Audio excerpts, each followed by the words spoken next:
Okay. మందార చెట్టు లేని ఇల్లు అంటే నాకు తెలిసి పల్లెటూళ్ళలో ఉండదనే చెప్పొచ్చు.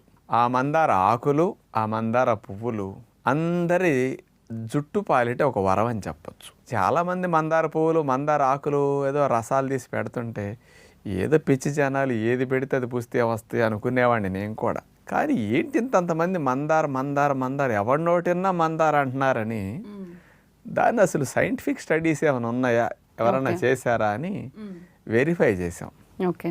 40 పరిశోధనా పత్రాల యొక్క సారాంశాన్ని అమెరికా దేశం వారు 2015 సంవత్సరంలో రట్గర్స్ యూనివర్సిటీ యుఎస్ఏ వారు వాళ్ళు ఇచ్చినవి. ఇంకొక స్పెషల్ది తెల్ల జుట్టు రాకుండా నలుపుగా ఎక్కువ రోజులు ఉండేటట్టు మందారాకులు చేస్తున్నాయని central leather research institute Chennai వారు 2003 సంవత్సరంలో పరిశోధన చేసి మందారాకుల మీద స్పెషల్గా ఇవ్వటం జరిగింది.